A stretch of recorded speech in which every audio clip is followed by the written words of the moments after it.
Nagkukwentuhan kami and yung isang arm niya nakayakap sa amin. Then biglang may naramdaman kaming parang umupo or umampas sa kama.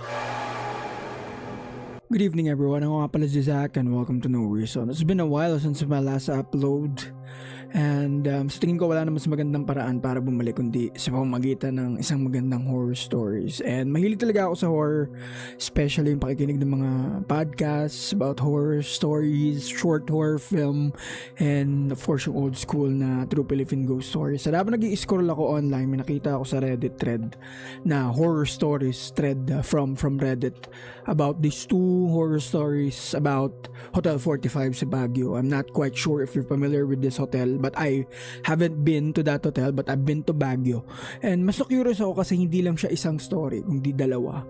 And dalawa yung nag-share ng experience nila about this specific hotel. And based pa lang sa title, parang hindi basta-basta yung nangyari. Here it is. So, if you'll see this one story na nakalagay, the Hotel 45 Baguio story that still creeps me out. This was posted 3 days ago. And after that, parang last night yata, nag-scroll ulit ako, same dito, Hotel 45 creepy experience. But I haven't read both of these stories kasi gusto ko sabay-sabay nating basahin tong dalawang to at kung talagang nakakatakot sila. And let's see kung merong common sa mga experience nila. So let's do this. So this is the first story and the title is Hotel 45 Baguio Story That Still Creeps Me Out. So this was posted by Josh 65928 3 days ago. So hindi ko pa siya nababasa and ayoko kasi nung parang scripted yung magiging reaction natin dito. So photo not mine. So ito pala itsura ng Hotel 45. This happened back in 2015 and I no longer have any photos from that trip. So there's a possibility na hindi na ganito yung itsura ng Hotel 45, but I don't know. Guys, again, I haven't been to this hotel. Kung still ganito pa rin yung itsura niya, pa-comment na lang. So I was randomly searching about Hotel 45 recently and came across this Reddit thread. While reading through it, I remembered that I had also seen a post about Hotel 45 here in this subreddit before it got me thinking about an experience I had there years ago. So imagine guys, so there was this link that si Josh nilagay niya dun sa post niya. So try nga natin tignan tong link na to. So, hindi naman siya pala creepy. Parang ano lang siya, parang review or something. Pero going back, so sabi niya dito, while reading through it, naalala niya yung mga creepy stories na naranasan niya dito sa specific hotel years ago. So, it was my first ever solo trip. I had just finished my shift in Makati and decided on a whim to take a bus to Baguio for the weekend. No hotel bookings, no itinerary, no plans. When I arrived, I just walked around looking for a place to stay and ended up at Hotel 45 because they had available rooms. Actually, ako hindi ko kaya yung ginawa niya na yung solo trip sa Baguio. I mean, ako I hindi talaga ako confident, honestly, hindi talaga ako ganun kaano na mag-travel mag-isa. Siguro mapapagawa mo lang sa akin yun kapag magsa-search ako mabuti ng itinerary ko doon. Pero yung the mere fact na ginawa niyo yun, that itself is creepy actually. Pagpasok ko pa lang sa room, medyo eerie na yung feeling. Pero hindi ko naman masyadong pinansin. Pagod ako sa biyahe at kakalakad, so humiga muna ako para magpahinga. Then habang nakahiga ako sa kama, may part na lumubog sa tabi ko. Parang may umupo. Napabangon talaga ako at napatingin agad sa katabi ko. Hindi ko alam kung sobrang pagod lang ba ako sa biyahe or may ibang explanation doon. Pero hanggang ngayon naalala ko pa rin yung feeling kasi talagang nagulat ako. Imagine guys, mag-isa ka lang sa isang kwarto. Paghiga mo sa kama, we all know naman na kapag may nakahiga ka sa kama and then someone like another person, bata man yan or kapag sumampa dun sa kama or umupo kahit sa edge, mararamdaman mo yun. The mere fact na sinabi niya dito na nakahiga siya sa kama na may part na lumubog, medyo creepy nga siya. Lumabas agad ako ng room pagkatapos nun, kaso budget travel lang ako that time, so wala talaga akong masyadong option na lumipat ng hotel, lalo na at medyo puno na rin yung ibang places. And naganawa ko na lang, lumabas muna ako, uminom ng konti hanggang medyo tamaan, then bumalik para matulog. So nagpakalasing na lang siya siguro in hopes na parang, alam mo yon kasi normally ganun talaga, di ba? Parang pag nag-inom ka, sa lasing ka, parang wala ka ng pakialam eh. Parang, whatever, kung ano man meron dyan sa kwartong yan, bahala ka, parang ganun. Pagkagising ko kinabukasan, nag-breakfast lang ako, then umalis na agad. I honestly never thought much about it again until I saw the Reddit thread recently. Maybe it was nothing, maybe was just exhausted from the trip. Ang weird lang na may ibang naka-experience na halos exact same thing na nangyari sa akin way back 2015. Anyone else here ever stayed at Hotel 45? So guys, meron bang familiar sa inyo sa Hotel 45? And kung ma-experience kayo dyan, comment down below. Okay, bago tayo pumunta dun sa second Reddit stories about Hotel 45, there was this link here na akala ko is review lang siya or humihingi siya ng parang insight about this specific hotel. Pero kasi based dito sa sinabi niya sa bandang dulo na parang I honestly never thought much about it again until I saw that Reddit thread recently. Maybe it was nothing. Maybe I was just exhausted from trip. Ang weird lang na may ibang naka-experience ng halos same thing na nangyari sa kanya. So, na-curious tuloy ako. So, bago natin puntahan or basahin tong Hotel 45 creep experience that was posted one day ago, I would rather read this. That was posted 2 years ago by Little Miss Chekwa, Hotel 45. So, let's go. Hi, anyone here na nakapag-stay na sa Hotel 45? I think ito yung luma. Yung hindi along the highway. Share ko lang. Kasi yung experience namin ng BF ko, check out na kasi namin sa hotel namin, which is yung Olive Town Center. Pero gabi pa yung sked ng bus namin going back to Manila, kaya naghanap kami ng short stay lang para mapag-iwanan ng gamit ng makapaggala-gala pa. So, I don't know kung dalawa yung Hotel 45 sa Baguio kasi sabi niya dito yung hindi along the highway. So, I don't know guys kung meron pang isang Hotel 45 or what not. Comment down below na lang din. Marami kaming pinuntahang hotel pero halos lahat puno din nakarating kami sa Hotel 45. Meron daw available 200 per hour, so ginrab na namin. That's around 3 PM pa lang yata. Then lumabas kami para ibalik yung narent naming motor, saka mag-ikot na rin and mamili sa market. Pagbalik namin, humiga lang kami saglit. Nakaiga ako sa arm ng BF ko habang nagkukwentuhan kami, and yung isang arm niya nakayakap sa amin. Then biglang may naramdaman kaming parang umupo or humampas sa kama. Sa ulanan ng BF ko, di ko magawang tignan since doon nakaharap sa side niya yung mukha ko. O so di rin naman yun yung BF ko kasi nakahiga ako sa isang braso niya at nakayakap yung isang arm niya sa akin. So same experience mula kay Josh. Same incident kung saan nakahiga siya sa kama at bigla na lang lumubog yung kama. And what I'm curious about is that kung same room lang kaya yun. Ano sa tingin niya? Talagang di kami makapagsalita agad ni BF noon. Parang 5 seconds na silence lang. Then, nag-aya na ako mag-check out. Sinukso ko na lang lahat ng gamit na nakakalat sa bag. Makaalis lang agad doon. Imagine, hindi pa nila time. I believe parang may oras pa sila. Pero sa sobrang creepy nung nangyari sa kanila, napa-check out sila agad.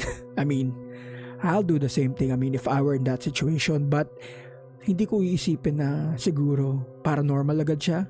Siguro ako, my first initial reaction will be, ano kaya yun? Siguro investigahan ko muna kung sira yung kama.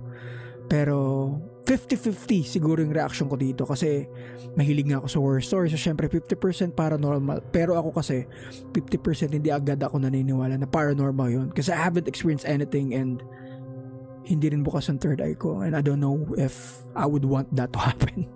So, sobrang creepy ng hotel na yon, sa mezzanine level niya yon to be exact.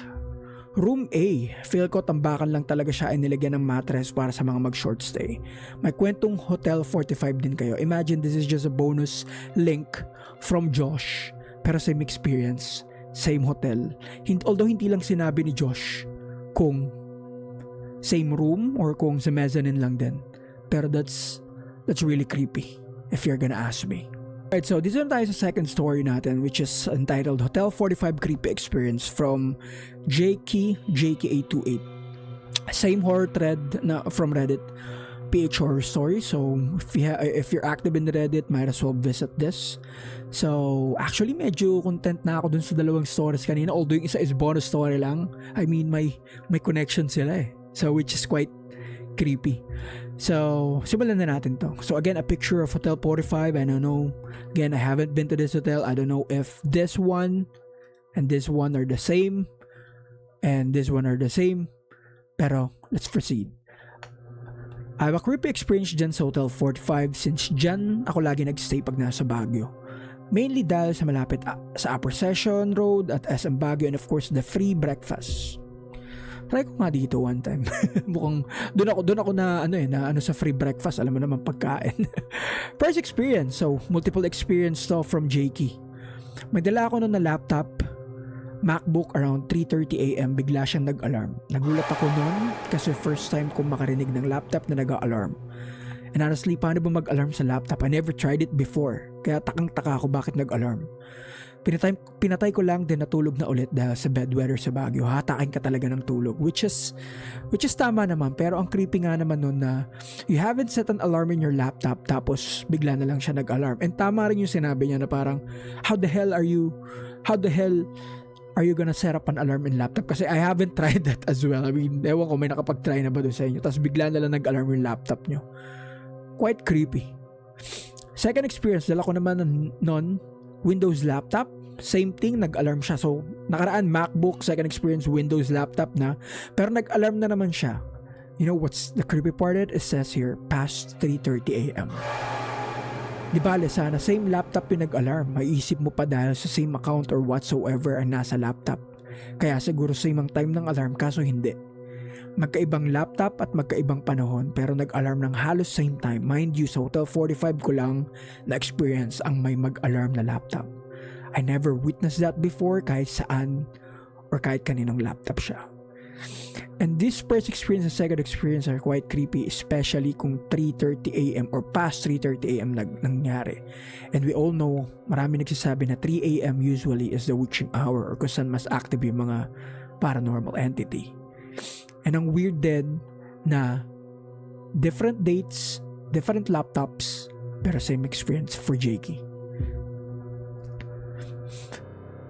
Third experience or third-hand, I'm just kidding. Nagising ako bigla, di ko sure what time yun sa madaling araw. Pero ang weird dun sa pagkagising ko ay yung sumilip ako sa ilalim ng bed pagkagising, thinking nakaano kaya meron sa ilalim. Oh my gosh. Ito medyo takot ako sa ganito, yung parang nagising ka ng madaling araw tapos madilim, sisilipin mo yung ilalim ng kama. I mean, I will not do that. Alam mo yung feeling, pati yung walang kumot yung paa mo, na feeling mo na may hila. That's the same feeling na naiisip ko kapag yung madilim tapos sisilip ako sa ilalim ng kama. I wouldn't do that. Sa mga nakapag-stay na dyan, alam nyo naman yung mga bed dyan, mataas sila na metal frame, empty talaga yung ilalim nila. Na-realize ko na lang yung ginawa ko na nakakatakot siya kinabukasan. Or if may nakita ko kung ano-anong nakakatakot sa ilalim, that's actually true. And I wouldn't dare to do that actually. Ako, I mean, matapang ako, medyo maangas in a way, pero I will never do that. For experience, we arrive there around 8 PM. One room na lang available, yung nasa basement pa.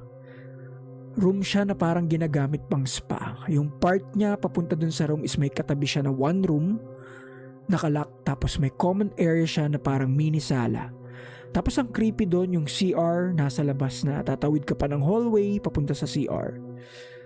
So wala yung CR sa loob, and which is hindi lang siya creepy kasi parang ang nakakatamad mag-CR kung gano'n na parang parang maglalakad ka pa para makapag-CR instead na 'di ba nasa room na. Wala naman nangyari nakakaiba, pero imagine nyo yung basement na parang kang nasa ospital na walang gamit sa paligid. Medyo malawak, tas may wooden door na may glass papasok sa common area bago ka makapasok dun sa room mismo. Yung kasama ko takot na takot, hindi nakatulog, magdamag. Ang ending, kinabukasan nagmadali magpa-change ng room. Since that night upon check-in, sinabi namin kinabukasan gusto namin palit room sa taas. Wala lang choice na room that night, kaya nagtiyaga na lang dun sa room na creepy. Sa daming beses ko nakapag-stay dyan sa Hotel 45, mas marami pa creepy experience ko kaysa sa hindi. Dinalit ko na yung una, nakalimutan ko kasi ilagay yung picture. Sayang, hindi natin nakita yung picture. Pero kayo, may repa, anong masasabi nyo about these 3 stories? Ako, for me, yung first two na binasa natin, talagang may connect sila. Same experience, same place, I believe. And then dito naman sa post ni Jakey, yung first and second may connect din. Yung third and fourth more on parang ano na lang parang based on experience, kahit na hindi niya naranasan, parang based on parang how he judge the yung itsura ng paligid and the yung pakiramdam mo.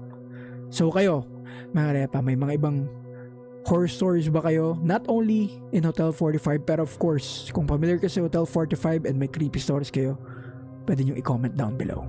Alright, no reason here again. Honestly, after reading those stories, yung tatlong story na yon, medyo iisipin ko at kung isang kwento lang, baka iisipin ko na coincidence lang siya. Pero 3 stories happened at the same hotel. Medyo nangyari sa isang hotel. Di ko alam, I don't know the feeling, pero may mga creepy part talaga, may mga creepy stories dun sa binasa natin. Kayo yung tatanungin ko, kung may experience ba kayo sa Hotel 45 in Baguio, or what can you say about the stories na nabasa natin? Sa tingin nyo ba kakaiba talaga sa Hotel 45? I haven't been there. Parang gusto ko tuloy. Not because of the creepy experience, but yung pre-breakfast. I'm just kidding. Comment nyo lang below, mga repa, para naman may engagement tayo. At kung nag-enjoy kayo dito sa video na to, abangan nyo yung next upload natin. So it's been a while, gaya nga ng sabi ko. Don't forget to like, subscribe, and of course hit that notification bell as well, para hindi nyo ma-miss yung susunod nating upload sa No Reason. It's been a comeback and I miss doing this type of video. See you in the next nightmare. Have a good one, guys.